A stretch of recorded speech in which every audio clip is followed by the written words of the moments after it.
నమస్కారం QK news వార్తలకు స్వాగతం. ముందుగా వార్తల్లోని ముఖ్యాంశాలు. సంప్రదాయాల విషయంలో మంత్రి పార్థసారథి విమర్శలు. పండుగల సమయంలో ఆలయాలకు వెళ్లలేదని జగన్పై ఆరోపణ. సంప్రదాయాలను గౌరవించలేదని పార్థసారథి తీవ్ర విమర్శలు. తిరుమల సందర్శనపై జగన్ను ప్రశ్నించిన మంత్రి.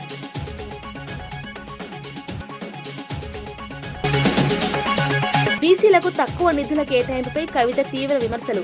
హామీ ఇచ్చినా నిధులు ఇవ్వలేదని ప్రభుత్వంపై ఆరోపణలు. బడ్జెట్లో సామాజిక న్యాయం కనిపించడం లేదని కవిత విమర్శ. బీసీల అభివృద్ధిని నిర్లక్ష్యం చేశారని కవిత ఆరోపణలు.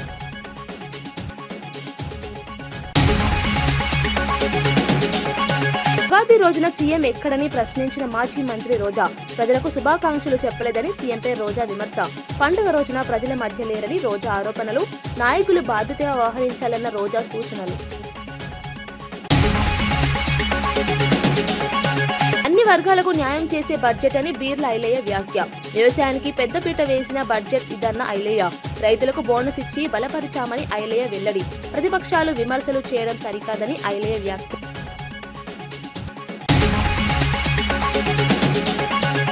6 గ్యారంటీల అమలుపై కాంగ్రెస్ ను నిలదీసిన కేటీఆర్. 100 రోజుల్లో అమలు చేస్తామన్న హామీ ఎక్కడా అంటూ ప్రశ్న. గ్యారంటీ కార్డులతో ప్రజలను మోసం చేశారన్న కేటీఆర్ విమర్శ. ప్రచార రాజకీయాలతో ప్రజలను తప్పుదారి పట్టిస్తున్నారన్న ఆరోపణ. తెలంగాణ బడ్జెట్లో హైదరాబాద్ నగరానికి తగిన ప్రాధాన్యం ఇవ్వలేదని బీఆర్ఎస్ నేతలు తీవ్రంగా విమర్శించారు. నగర అభివృద్ధిపై ఎలాంటి స్పష్టమైన ప్రణాళికలు లేకపోవడం ఆందోళన కలిగిస్తుందన్నారు. 3 కార్పొరేషన్లుగా విభజించినా సరైన నిధులు కేటాయించలేదని ఆరోపించారు. డబుల్ బెడ్రూమ్ ఇల్లు, వాటర్ బోర్డు సమస్యలపై ప్రస్తావన లేకపోవడం నిరాశ కలిగించిందన్నారు. మూసీ ప్రక్షాళన పేరుతో కుంభకోణాలకు పాల్పడుతున్నారని విమర్శించారు. పాత ప్రణాళికనే కొనసాగిస్తూ కొత్త అభివృద్ది కార్యక్రమాలు తీసుకురాలేదని అన్నారు. నగర భవిష్యత్తును ప్రమాదంలోకి నెట్టే విధంగా ప్రభుత్వం వ్యవహరిస్తోందని పేర్కొన్నారు. హైదరాబాద్ అభివృద్ధికి ప్రత్యేక దృష్టి పెట్టాలని డిమాండ్ చేశారు. దోచుకోవాలని చేసే ప్రయత్నాన్ని మేము పదే పదే చెప్తా ఉంటే అక్షరాల నిజమైంది.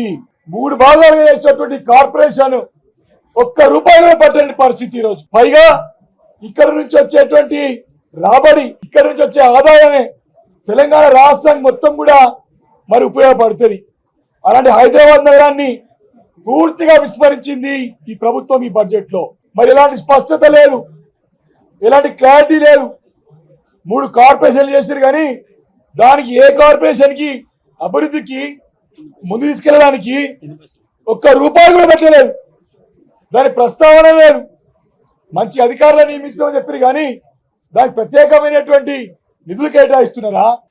ఇందిరమ్మ కుటుంబ జీవిత బీమా పథకాన్ని జూన్ 2, 2026 నుంచి అమల్లోకి తీసుకురానున్నట్లు డిప్యూటీ సీఎం భట్టి విక్రమార్క తెలిపారు.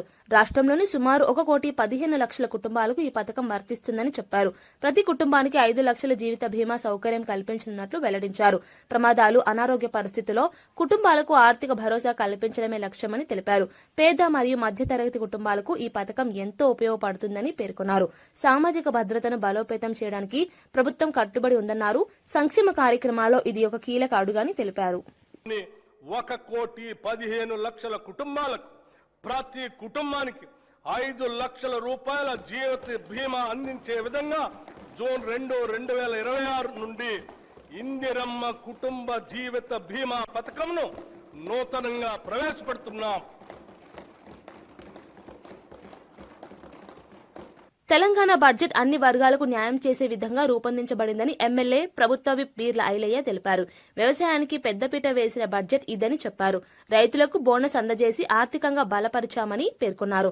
సంక్షేమ పథకాల అమలుకు ప్రాధాన్యం ఇచ్చామని వివరించారు. ప్రతిపక్షాలు ఈ మంచి బడ్జెట్ను జీర్ణించుకోలేక విమర్శలు చేస్తున్నాయని అన్నారు. ప్రజల అభివృద్ధి కోసం ప్రభుత్వం కట్టుబడి పనిచేస్తుందని తెలిపారు. ఈ బడ్జెట్ రాష్ట్ర అభివృద్ధికి దోహదం చేస్తుందని చెప్పారు. కేసీఆర్ కూడా సన్నోట్లకు బోనస్ పంపే ప్రభుత్వం మా ప్రజా ప్రభుత్వం, మా గౌరవ ముఖ్యమంత్రి రేవంత్ రెడ్డి గారు. మరి బడ్జెట్ పేద ప్రజల కోసం, రైతుల కోసం, విద్యార్థుల కోసం, నిరుద్యోగుల కోసం, ఉద్యోగాల భద్రత, వాళ్ళ ఇన్సూరెన్స్ కోసం ప్రతి ఒక్కరికి ఇలా బీమా కల్పించే ఈ బడ్జెట్ ఎంతో పెద్దగా ఉంటే దీన్ని కూడా జీర్ణించుకోలేని ప్రతిపక్షాలు, ఈ బడ్జెట్ చదువుతుంటే వినలేని ప్రతిపక్షాలు మరి 10 ఏళ్ళు తెలంగాణ ప్రజలలో చెవులో పువ్వులు పెట్టి మరి వాళ్ళకు వినూత్నంగా వాళ్ళు చెవులలో పూలు పెట్టడం నిజంగా సిగ్గుచేటుగా ఇలా తెలంగాణ ప్రజలు గమనిస్తారు. ఉగాది పర్వదినం సందర్భంగా CM Chandrababu, deputy CM Pawan Kalyan ఎక్కడ ఉన్నారని మాజీ మంత్రి రోజా ప్రశ్నించారు. కుటుంబ సమేతంగా ప్రజలకు శుభాకాంక్షలు తెలియజేయకుండా ఎందుకు కనిపించలేదని నిలదీశారు. ప్రజలతో కలిసిమెలిసి పండగ జరుపుకోవాల్సిన నాయకులు బాధ్యతగా వ్యవహరించలేదని విమర్శించారు. పండగ రోజున ప్రజల మధ్య ఉండాల్సిన నాయకులు ఎక్కడ ఉన్నారో చెప్పాలని డిమాండ్ చేశారు. ప్రజల భావాలను గౌరవించిన నాయకత్వం సరైనది కాదని అన్నారు. ఈ అంశంపై స్పష్టత ఇవ్వాలని కోరారు. పట్టడానికి పుట్టినట్టు కథలు చెప్తాడు కదా పవన్ కళ్యాణ్. మరి ఆయన భార్య తెలుగు వాళ్ళ నూతన సంవత్సరం ఉగాది టైంలో ఎక్కడికి వెళ్ళారు? ఎందుకు రాష్ట్రంలో కనిపించలేదు? ఎందుకు ప్రజలకు విషెస్ చెప్పలేదు? భార్య సమేతంగా వచ్చి ఇక సిగ్గులేని బిఆర్ నాయుడు ఒకడు ఉన్నాడు. అసలు తిరుమల మీద చిన్న పోస్ట్ దొరికినా కూడా అది వాళ్ళ పూర్వజన్మ సుకృతంగా భావిస్తారు.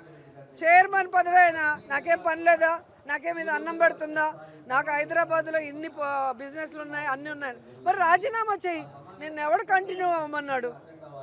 తిరుమలకు ఒక ఆవిడతో వస్తావు, షిరిడీకి ఒక ఆవిడతో వస్తావు, ఇంకో టెంపుల్లో ఇంకో ఆవిడతో వస్తావు. మరి ఉగాది రోజు నూతన సంవత్సరం ఒక టీటీడీ చైర్మన్ కొండ మీద నించొని పంచాంగ శ్రవణం ఏర్పాటు చేసి భార్యా సమేతంగా ఈ రాష్ట్ర ప్రజలకి శుభాకాంక్షలు చెప్పాల్సిన అవసరం ఉంది కదా. మరి ఎక్కడ గాడిదలు కాస్తున్నారు, ఎక్కడ తిరుగుతున్నారో నేను అడుగుతున్నాను. వైసీపీ అధినేత జగన్ పై మంత్రి పార్థసారథి తీవ్ర విమర్శలు చేశారు. పండగల సమయంలో గుడికి వెళ్లకుండా ఇంట్లోనే రాజకీయ సెట్టింగ్స్ చేసుకుంటారని ఆరోపించారు.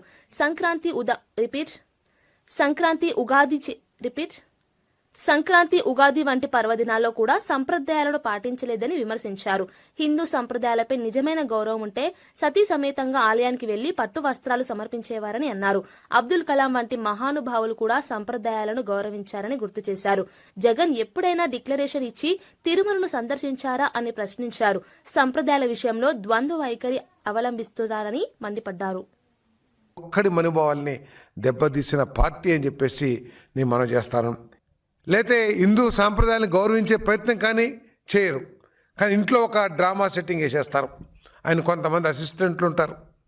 వారు డ్రామా సెట్టింగ్, సంక్రాంతి పండగకి సంక్రాంతి సెట్టింగ్, ఉగాది పండగకి ఉగాది సెట్టింగ్, అది ఇంకేదైనా పండుగ ఉంటే ఆ పండుగల సెట్టింగ్లే తప్పితే వేరేది ఉండదని చెప్పేసి మనం చేస్తాను. ఒక్కసారైనా సరే సతీ సమేతంగా వెళ్ళి స్వామివారికి పట్టు వస్త్రాలు సమర్పించారా? నిజంగా మీకు హిందూ సాంప్రదాయాల మీద ఉంటే మీరు సమర్పించేవాళ్ళు సతీ సమేతంగా వెళ్ళి. ఆఖరికి మీరు అబ్దుల్ కలాం గారు లాంటి వారు, పెద్ద పెద్ద వాళ్ళు కూడా చాలామంది ఇతర మతస్థులు కూడా వెళ్తారు, తప్పులేదు దాంట్లో. కానీ హిందూ ధర్మం పట్ల నమ్మకం ఉందని ఒక డిక్లరేషన్ సబ్మిట్ చేసి వారు వెళ్తారు. ఏ ఒక్కరోజైనా సరే అధికారంలో ఉన్నప్పుడు కానీ అధికారం లేనప్పుడు కానీ మీరు డిక్లరేషన్ సబ్మిట్ చేశారా అని చెప్పేసి నేను ప్రశ్నిస్తా ఉన్నాను. నిజంగా మీకు కనుక ఉన్నట్లయితే అసలు ఎన్ని లక్షల మంది కాలేజీల నుంచి ప్రతి సంవత్సరం బయటకు వస్తారు? ఆ లక్షల మందిలో ఎన్ని లక్షల మందికి ఉద్యోగ అవకాశాలు కల్పించడానికి వైఎస్ఆర్ కాంగ్రెస్ పార్టీ కానీ జగన్మోహన్ రెడ్డి గారు కానీ తెలంగాణలో 56% ఉన్న బీసీలకు కేవలం 4% నిధులు మాత్రమే కేటాయించారని తెలంగాణ జాగృతి చీఫ్ కవిత విమర్శించారు. 20,000 కోట్లు ఇస్తామని హామీ ఇచ్చి 12,511 కోట్లు మాత్రమే కేటాయించడం మోసమని అన్నారు. బీసీల అభివృద్ధిని పట్టించుకుని ప్రభుత్వం వైఖరిపై ఆగ్రహం వ్యక్తం చేశారు. హామీలు ఇచ్చి అమలు చేయకపోవడం ప్రజలను మోసం చేయడమేనన్నారు. బడ్జెట్లో సామాజిక న్యాయం కనిపించడం లేదని విమర్శించారు. ప్రభుత్వం తన విధానాలను మార్చుకోవాలని డిమాండ్ చేశారు. 6% బీసీలుంటే 4% నిధులు కూడా కేటాయించలేదు. మేనిఫెస్టోలో ఎన్నికలలో వీళ్ళు ఫేకింది రాహుల్ గాంధీ గారు, సోనియా గాంధీ గారు, మొత్తం కాంగ్రెస్ ప్రభుత్వం ఫేకింది ఏంది, కాంగ్రెస్ పార్టీ అంతా అన్నాడు 20,000 కోట్లు పెడతాం ప్రతినిత్యం అని చెప్పారు. కానీ ఇవాళ ఏం చేసిండ్రు? 12,511 కోట్లు మాత్రమే బీసీల కోసం బడ్జెట్ పెట్టిండ్రు. అంటే ఇది ఒక పెద్ద ఫేక్. సెకండ్ ఏంటిది? ఎంబీసీకి ప్రత్యేకంగా ఒక మినిస్ట్రీ ఇస్తామని చెప్పిండ్రు. ఎంబీసీలో ఉండే చిన్న చిన్న కమ్యూనిటీస్ అన్నిటికీ కూడా కార్పొరేషన్లు ఏర్పాటు చేస్తామని చెప్పారు. వాళ్ళకి షాపింగ్ కాంప్లెక్స్లు కట్టిస్తామని చెప్పారు. ఎక్కడా కూడా ఆ దిశగా ఒక ముందడుగు వేయడం కానీ, మరి వృత్తి పనులన్నీ కూడా గ్లోబలైజేషన్లో పోతున్నాయి కాబట్టి వాటిని ఆదుకోవాలనే ఆలోచన కానీ ఎక్కడా కూడా లేదు. కేవలం తెలంగాణ జాగృతి మాత్రమే ఎంబీసీల గురించి బీసీల గురించి ఆలోచిస్తుంది కాబట్టి ఈ బడ్జెట్ అన్ని వర్గాల ప్రజలను ముంచిందని ఎమ్మెల్సీ దేశపతి తీవ్ర విమర్శలు చేశారు. 6 గ్యారంటీల అమలుపై ఎక్కడా ప్రస్తావన లేకపోవడం ప్రజలను మోసం చేయడమేనన్నారు. తెలంగాణ ప్రజలను పూర్తిగా దగా చేశారని ఆరోపించారు. ప్రజలు ఇప్పటికైనా కళ్లు తెరిచి తమ హక్కుల కోసం పోరాడాలని పిలుపునిచ్చారు. ప్రభుత్వం ఇచ్చిన హామీలను అమలు చేయకపోవడం తీవ్ర నిరాశ కలిగిస్తుందన్నారు. ప్రజల నమ్మకాన్ని ద్రోహం చేసిన ప్రభుత్వంపై ఆగ్రహం వ్యక్తం చేశారు. అవ్వాతాతలారా, మీ కళ్ళల్లో దుమ్ము కొట్టిండు, మీ పింఛన్ పెరుగుతలేదు, మీకు ఇప్పుడు ఇచ్చేదేం లేదు, మీ ఓట్లు దండుకున్నాడు, అయిపోయింది. ఈ బడ్జెట్లో మీ పేరు కూడా లేదు. మహాలక్ష్ములారా, మీకు నెలకు 2500 ఇచ్చే ముచ్చటనే లేదు, ఆ ఊసు కూడా లేదు. మీ ఓట్లు దండుకున్నారు, నట్టేట ముంచి అయిపోయింది. మీరు మహాకాళులు అయితే తప్ప మీకు రూపాయి ఇచ్చేటట్టు లేరు. ఇకపోతే బీసీ బిడ్డలారా, మీకు ఇచ్చిన ప్రామిదును తుంగలో తొక్కిండ్రు, మీకు ఇవ్వాల్సిన బడ్జెట్ ఇవ్వలేదు. దారుణమైనటువంటి వంచన, ఉత్త శకునిమామ పాచిక ఈ బడ్జెట్. శకునిమామ పాచిక, దుర్యోధనుడి దురహంకారం తప్ప దీంట్లో ఏమీ లేదు. అసలు ఎక్కడ పేదవాడి గుండె చప్పుడే లేదు. ఉద్యోగులారా, మీకు డిఎల్ లేవు. మీకు పిఆర్సీ అయితే దాని గురించి పిపీలికంత ముచ్చట కూడా లేదు. ఎక్కడ చింతాకంత ముచ్చట కూడా లేదు మీ గురించి. ఆలోచించండి, మీరు పోరాడితే తప్ప రాదు. వినతులతో కాదు, విజ్ఞాపనలతో కాదు, ప్రియురాలు జడతో కొట్టినట్టు కొడితే కుదరదు. ఈ గవర్నమెంట్ని కొరడా పట్టుకోవాలి. మీరు కొరడా పట్టుకుంటే తప్ప మీకు పైసా రాదు. మీ పిఆర్సీ ముచ్చట కూడా లేదు. పిఆర్సీ మర్చిపోండి. ఇక దారుణమైన వంచన, పూర్తి దగ. రోడ్డున పడి ఏడుస్తున్న విశ్రాంత ఉద్యోగులారా, ముసలితనంలో కంటికి మంటికి ఏకధారగా ఏడుస్తున్నటువంటి రిటైర్డ్ ఉద్యోగులారా, మీ పెన్షన్ల ముచ్చట ఇక్కడ లేదు. మీ కన్నీటికి జవాబు ఇక్కడ లేదు. మీ కడగండ్లకు జవాబు ఇక్కడ లేదు. మీరు అనారోగ్యాల పాలై దవాఖానలో పడితే మీకు ఒక ఆపన్న హస్తం అందించే, మీ బెనిఫిట్స్ మీకు ఇచ్చేటువంటి, మీ పిఎఫ్ మీకు ఇచ్చేటువంటి ముచ్చట కూడా, మీ గ్రాట్యుయిటీ మీకు ఇచ్చేటువంటి ముచ్చట కూడా ఇక్కడ లేదు. దారుణమైనటువంటి వంచన. సకల జనులను వంచిండ్రు. దిక్కుతోచక దిగాలు పడుతున్న విద్యార్థులారా, ఫీజు రియంబర్స్మెంట్ గురించి ఏమీ లేదు. మీరు మీ కాలేజీల్లో ఫీజులు కట్టలేక తండ్లాడాల్సిందే. కేసీఆర్ గారు ఉండంగా ప్రతి బడ్జెట్లో సంక్షేమ పథకాలు, ఒక్కొక్క బడ్జెట్లో ఒక్కొక్క సంక్షేమ పథకం, ఒక్కొక్క బడ్జెట్లో ఒక్కొక్క వర్గానికి ఊరట. బ్రహ్మాండంగా సంక్షేమానికి పెద్దపీట వేసి బోలెడన్ని నిధులు ఇచ్చింది. కొత్త అభివృద్ధి పథకాలు ఎప్పుడు కనబడుతుండే? ఏమీ లేదు. ఏదో 1-2 చిలకరించినట్టు ఉన్నది. సజ్జనోని పెళ్లికి వచ్చిందే కట్నం అంటారు కదా, అట్లున్నది తప్ప ఇందులో ఏమీ లేదు. దగా పడ్డాము, అన్యాయానికి గురైనాము. 6 గ్యారంటీల ఊసే లేదు. అవి పూర్తిగా నీరు గారిపోయినాయి. ఇక మీరే దీన్ని ఎదుర్కోవాల్సిన అవసరం ఉంది. ఈ దగాను, ఈ వంచనను, ఈ సాగుతున్నటువంటి ఈ మోసాన్ని అడ్డుకట్ట వేయడానికి మీరు అగ్నినేత్రం తెరిస్తే తప్ప మీ హక్కులు మీకు రావు అని ఈ బడ్జెట్ చెబుతున్నది. ఆలోచించుకోండి. ప్రతి కుటుంబానికి 5 లక్షల జీవిత బీమా సౌకర్యం కల్పించనున్నట్లు వెల్లడించారు. ప్రమాదాలు, అనారోగ్య పరిస్థితుల్లో కుటుంబాలకు ఆర్థిక భరోసా కల్పించడమే లక్ష్యమని తెలిపారు. పేద మరియు మధ్యతరగతి కుటుంబాలకు ఈ పథకం ఎంతో ఉపయోగపడుతుందని పేర్కొన్నారు.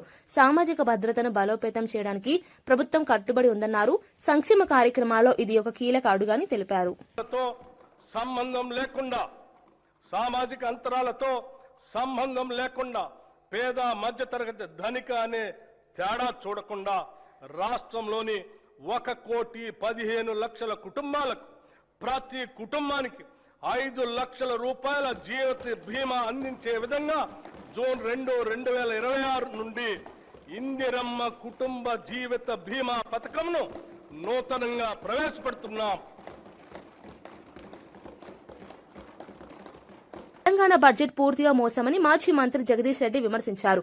అన్ని వర్గాల ప్రజలను మోసం చేసేలా బడ్జెట్ రూపొందించారని అన్నారు. 6 గ్యారంటీల అమలుపై ఎక్కడా ప్రస్తావన లేదని విమర్శించారు. ప్రజలకు ఇచ్చిన హామీలను నెరవేర్చే ఉద్దేశం ప్రభుత్వానికి లేదని ఆరోపించారు. కేవలం కుంభకోణాలకు దారితీసే విధంగా బడ్జెట్ రూపొందించారని మండిపడ్డారు. ప్రజల అవసరాలను పక్కన పెట్టి ప్రచార రాజకీయాలు చేస్తున్నారని విమర్శించారు. ప్రభుత్వం తన వైఖరిని మార్చుకోవాలని సూచించారు. అసలే మర్చిపోయినరు. ప్రభుత్వ ఉద్యోగులు, నిరుద్యోగ యువకులకు సంబంధించిన ప్రస్తావన ఇక్కడ లేదు. ఉద్యోగాలకు సంబంధించిన ప్రస్తావన వాళ్ళు ఎన్నికల ముందు ఏదైతే చెప్పిర్రో నిరుద్యోగ యువతి యువకుల్ని రెచ్చగొట్టి 2 లక్షల ఉద్యోగాలు మొదటి సంవత్సరంలోనే ఇస్తామని చెప్పి ఇప్పటి వరకు మోసం చేస్తూ వచ్చిండ్రో కనీసం ఈ సంవత్సరమైనా ఏమైనా ప్రయత్నం చేస్తారేమో అని చెప్పి యువత మొత్తం ఎదురు చూస్తూ ఉన్నారు. కానీ ఉద్యోగాల ప్రస్తావన ఇక్కడ లేదు, ఉద్యోగస్తుల ప్రస్తావన అసలు లేదు. అన్నిటికీ మించి ఏ వర్గం మహిళలనైతే మోసం చేసిండ్రో ఎన్నికల్లో హామీ ఇచ్చి 2500 ఇస్తున్నాం మీకు మొదటి నెలలోనే అని చెప్పి ఇచ్చిన మాట దాన్ని ఊసే లేదు. మరొకసారి మహిళల్ని దారుణంగా వంచిండ్రు, మోసం చేసిండ్రు. పెన్షన్దారులు ఎవరైతే ఆసరా పెన్షన్లు 200 రూపాయల పెన్షన్తోని ఇబ్బంది పడుతున్న రోజుల్లో కేసీఆర్ గారు ఇచ్చిన మాట ప్రకారం మొదటి టర్మ్లో 1000 రూపాయలు, తర్వాత టర్మ్లో 2000 రూపాయలు ఏదైతే చేసిండో వాళ్ళందరికీ కూడా 4000 ఇస్తామని చెప్పి మోసం చేసిండ్రు వీళ్ళు అని చెప్పి వాళ్ళు తేలిపోయింది. 4000 రూపాయల పెన్షన్ ప్రస్తావన కూడా లేదు. అదేవిధంగా దివ్యాంగ సోదరులకి కేసీఆర్ గారు ఆల్రెడీ 4000 చేసిందని మేము 6000 చేస్తామని ఏదైతే చెప్పిండ్రో ఆ 6000 ప్రస్తావన కూడా ఎక్కడ కూడా లేదు. మళ్ళీ వాళ్ళను కూడా మరొకసారి మోసం చేసిండ్రు. అంతేకాదు రైతుల్ని ఇంకా దారుణంగా వంచిండ్రు. రైతులకు ఈ సంవత్సరమైనా వాళ్ళు ఇచ్చిన మాట ప్రకారం రైతు భరోసా 15,000 చేస్తారేమని చెప్పి ఎదురు చూసినాం. కానీ 15,000 ప్రస్తావన లేదు. ఇప్పుడు ఇస్తున్న 12,000 ప్రస్తావన కూడా ఎక్కడ కూడా లేదు. దానికి కూడా స్పష్టంగా చెప్పలేదు. బడ్జెట్లో ఇది పెట్టినామని కూడా చెప్పలేదు. ఊకదప్పుడు ఉపన్యాసం ఇచ్చుకుంటూ పోయారు తప్ప ఇంకొక మాట ఎక్కడ కూడా రాలేదు. అన్ని వర్గాల ప్రజలకి మోసమే చేసిండ్రు. ఎక్కడ కూడా స్పష్టత లేదు. రైతు కూలీలకు సంబంధించి 1000 రూపాయలు నెలకు ఏదైతే ఇస్తామని చెప్పిండ్రో వాళ్ళకి సంబంధించిన ప్రస్తావన కూడా లేదు. ఆర్టీసీ ఉద్యోగులకు సంబంధించిన ప్రస్తావన లేదు. వాళ్ళది కనీసం ఏం చేస్తారో ఆర్టీసీ భవిష్యత్తు ఏందో కూడా ఎక్కడ కూడా దాని పొరపాట్లు కూడా రవాణా పద్ధతులు ఎక్కడ ప్రస్తావన కూడా చేయలేదు. ఏ ఒక్క పద్దు కూడా నమ్మకంగా లేదు, నమ్మదగినగా లేదు. ఉత్తమే అంకెలేసిరు తప్ప దాంట్లో దేనికి ఎంత పెడతామనే మాట కూడా, ఏ స్కీమ్కి ఏం పెడతామనే మాట కూడా ఎక్కడ కూడా లేదు. అన్ని వర్గాల ప్రజలు మోసం చేసిండ్రు. ఎస్సీ సప్లాన్ విషయంలో మోసం చేసిండ్రు, బీసీ సప్లాన్ విషయంలో మోసం చేసిండ్రు, మైనారిటీలకు ఇస్తున్న మాటల విషయంలో మోసం చేసిండ్రు. ఈ రాష్ట్రంలో ఉండి అన్ని వర్గాల ప్రజలకి చెవిలో పువ్వులు పెట్టిరు తప్ప ఇంకొకటి లేదు. విద్యా ప్రమాణాలు పెంచేదానికి ఆలోచన కూడా చెప్పలేదు. కేవలం వాళ్ళ కుంభకోణాల కొరకు, కాంట్రాక్ట్ల కొరకు, భవనాల కొరకు పెట్టుకున్నారు. హ్యామ్ రోడ్ల నిర్మాణం అని చెప్పి అదొక పెద్ద స్కామ్ చేయడానికి దానికి మార్గం ఏర్పాటు చేసుకున్నారు. కేవలం కొన్ని ఇంకా కొత్త స్కాములు చేయడానికి కావాల్సిన ఏర్పాట్లు మాత్రమే చేసుకున్నారు తప్ప ఈ బడ్జెట్లో ప్రజలకు మేలు చేసేది, ప్రజలకు ఒరిగేది ఏ ఒక్కటి కూడా పెట్టలేదు. 6 గ్యారెంటీల ఊసి కూడా ఇక్కడ ఈ బడ్జెట్లో లేదు. తెలంగాణ ప్రజలకు ఒక నిరాశ కలిగించిన రోజు ఈ బడ్జెట్ తప్ప ఇంకొకటి ఏమి కూడా దీంట్లో లేదు. బడ్జెట్ లో బీసీలకు సరైన నిధులు కేటాయించలేదని మాజీ మంత్రి గంగుల తీవ్ర విమర్శలు చేశారు. సంక్షేమ పథకాలను పక్కన పెట్టి స్కామ్లకు ప్రాధాన్యం ఇచ్చిందని కాంగ్రెస్ ప్రభుత్వంపై ఆరోపించారు. బీసీల గొంతు కోసినట్టుగా వ్యవహరిస్తోందని మండిపడ్డారు. దళితులకు కేటాయించే నిధులను కూడా తగ్గించారని విమర్శించారు. బడుగు బలహీన వర్గాలను మోసం చేస్తోందని అన్నారు. ప్రజల సంక్షేమం కోసం నిజమైన చర్యలు తీసుకోవాలని డిమాండ్ చేశారు. రాబోయే ఎన్నికల్లో ప్రజలు కాంగ్రెస్ ప్రభుత్వానికి తగిన గుణపాఠం చెబుతారని హెచ్చరించారు. వచ్చిన తర్వాత ముఖ్యమంత్రి గారు వస్తారనేటువంటి ప్రచారం జరిగింది. చివరికి శాసనసభ వ్యవహారాల మంత్రి గారు వచ్చి ఆయన ఒక గంటంబావు ఊకదంపుడు ఉపన్యాసం తప్ప మేము అడిగినటువంటి ఏ ఒక్క ప్రశ్నకు కూడా జవాబు ఇచ్చినటువంటి సందర్భం లేదు అని అంటే చట్టసభలను నిజాయితీగా నడిపి ప్రజా విషయాలను చర్చించి వాళ్ళు ఇచ్చినటువంటి హామీలను నిలబెట్టుకోలేనటువంటి స్థితిలో పరాయణాన్నే వాళ్ళు మంత్రంగా అవలంబిస్తున్నట్టు ఈ చర్చల ద్వారా కనబడతా ఉన్నది. ఈ సందర్భంగా నాకు 4 విషయాలు అర్థమైతా ఉన్నది. ఈ ప్రభుత్వం నడుపుతున్నటువంటి తీరు, ఎగ్గొట్టడాలు, ఎదురుదాడులు చేయడాలు, తర్వాత ఏతులు తప్ప ఇంకేది కూడా తెలంగాణ భాషలో మీరందరూ కూడా అర్థం చేసుకుని ఉంటారు. ఎగ్గొట్టడాలు, ఎదురుదాడి చేయడాలు, అబద్దాలు చెప్పడాలు, దాన్నే మేము లోకల్ భాషలో ఏతులు అంటాం. అంటే ఇది చిన్న చిన్న అదే రకంగా కోతలు, ఎగవేతలు, ఎదురుదాడులు, ఏతులు, ఇంకా అంటే ఇది బహుశా గతంలో ఆంధ్రప్రదేశ్ శాసనసభ ఉన్నప్పుడు కావచ్చు, ఈ రోజు కావచ్చు, చరిత్రలో ఇంత అసమర్థ ప్రభుత్వం, ఇంత బాధ్యతారహితమైనటువంటి ప్రాంతం ఎదుటి వాళ్ల మీద మొన్న శాసనసభలో ముఖ్యమంత్రి సమాధానం సందర్భంగా ప్రత్యక్షంగా పరోక్షంగా ఒక్క 100 సార్లు కేసీఆర్ గారి పేరు తీసుకోవడం జరిగింది. ఇది ఏడుపులు ఎగవేతలు. బెరూసలేంలోని అల్ అక్సా మసీదు వద్ద ఉద్రిక్త పరిస్థితులు కొనసాగుతున్నాయి. భద్రతా కారణాల దృష్ట్యా ఇజ్రాయెల్ సైన్యం మసీదు లోపలికి ముస్లింల ప్రవేశాన్ని పరిమితం చేసింది. దీంతో వేలాది మంది భక్తులు మసీదు బయట పాత నగరం వీధుల్లోనే శుక్రవారం ప్రార్థనలు నిర్వహించారు. ప్రాంతంలో భారీగా పోలీసులు మోహరించి కట్టుదిట్టమైన భద్రతా ఏర్పాట్లు చేశారు. ఇరాన్ ఇజ్రాయెల్ యుద్ద ప్రభావం కూడా ఈ పరిస్థితులకు కారణమైందని భావిస్తున్నారు. ఎప్పుడైనా ఉద్రిక్తతలు మరింత పెరిగే అవకాశం ఉండటంతో అధికారులు అప్రమత్తంగా ఉన్నారు. స్థానిక ప్రజల్లో ఆందోళన నెలకొంది.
ఎన్నికల సమయంలో ఇచ్చిన 6 గ్యారంటీలను కాంగ్రెస్ ప్రభుత్వం అమలు చేయడం లేదని కేటీఆర్ తీవ్రంగా విమర్శించారు.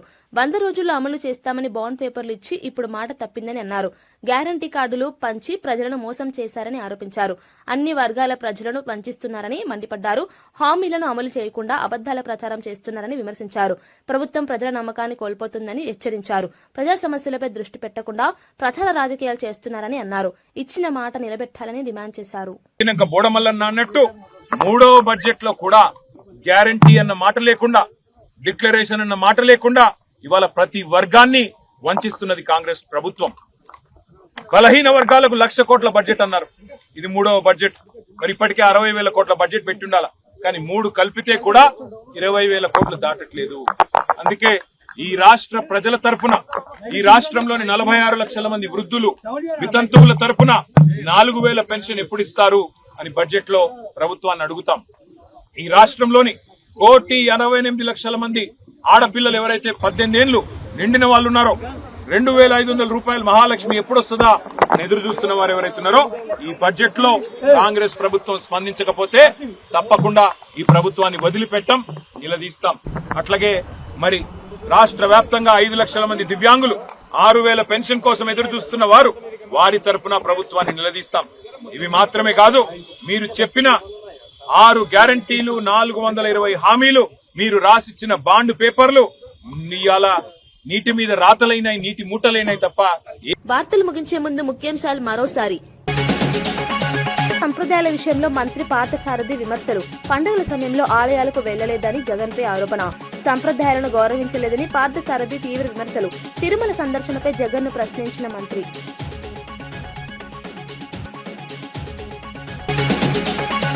బీసీలకు తక్కువ నిధుల కేటాయింపుపై కవిత తీవ్ర విమర్శలు.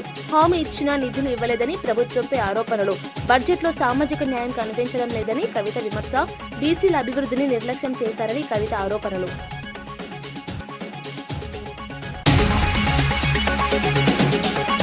ఉగాది రోజున సీఎం ఎక్కడని ప్రశ్నించిన మాజీ మంత్రి రోజా. ప్రజలకు శుభాకాంక్షలు చెప్పలేదని సీఎంపై రోజా విమర్శ. పండుగ రోజున ప్రజల మధ్య లేరని రోజా ఆరోపణలు. నాయకులు బాధ్యతగా వ్యవహరించాలన్న రోజా సూచనలు.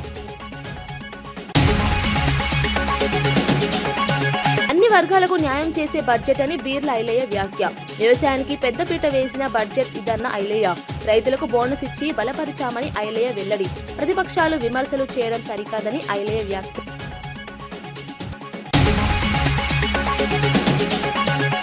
6 గ్యారంటీల అమలుపై కాంగ్రెస్ ను నిలదీసిన కేటీఆర్. 100 రోజుల్లో అమలు చేస్తామన్న హామీ ఎక్కడా అంటూ ప్రశ్న. గ్యారంటీ కార్డులతో ప్రజలను మోసం చేశారన్న కేటీఆర్ విమర్శ. ప్రచార రాజకీయాలతో ప్రజలను తప్పుదారి పట్టిస్తున్నారన్న ఆరోపణ. ఇవి ఈనాటి వార్తా విశేషాలు. మరో బులెటిన్లో మళ్ళీ కలుద్దాం. నమస్కారం.